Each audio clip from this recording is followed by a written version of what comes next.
Είμαι ο ερευνητής Αντώνης Βλάχος και ασχολούμαι επαγγελματικά με τις έρευνες και την τέχνη της ραδιοσκοπίας περισσότερο από 2 δεκαετίες.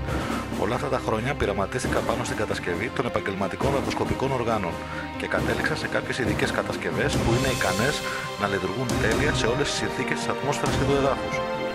Αυτά τα ραδιοσκοπικά όργανα προσφέρουν στο χειριστή πολύ μεγάλη ακρίβεια στον εντοπισμό των αντικειμένων σε πολύ μεγάλη απόσταση και σε μεγάλο βάθος, απορρίπτοντας αυτόματα κάθε εδαφική και ατμοσφαιρική παρεμβολή που μπορεί να μπερδέψει τον χειριστή. Η κατασκευή αυτών των επαγγελματικών οργάνων ραδιοσκοπίας έγινε μετά από πολλές δοκιμές σε πραγματικές δύσκολες συνθήκες έρευνας, έχοντας εκπληκτικά αποτελέσματα στον εντοπισμό και στην ταυτότητα των θαμμένων αντικειμένων. Ένα ραδιοσκοπικό όργανο για να γίνει επαγγελματικό θα πρέπει να συνδυαστούν πολλοί παράγοντες.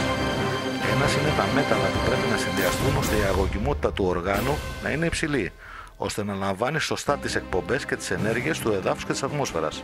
Σημαντικό ρόλο παίζουν οι επιμεταλλώσεις που πρέπει να γίνουν στο ραδιοσκοπικό όργανο για να ξεχωρίζει τα ψευδή σήματα από τα πραγματικά. Οι επιχρυσώσεις συγκεκριμένων καρατίων που δεν πρέπει να ξεπερνούν τα 16 καράτια, όπου το ραδιοσκοπικό όργανο γίνεται πιο εξειδικευμένο στον εντοπισμό των ευγενών μετάλλων. Και το τελικό στάδιο, εφόσον ολοκληρωθεί η κατασκευή, είναι η φόρτωση ηλεκτρομαγνητικών ενεργειών του ραδιοσκοπικού οργάνου για να μπορέσει να ελκύει τα μαγνητικά σήματα και τις εκπομπές των θαμμένων αντικειμένων.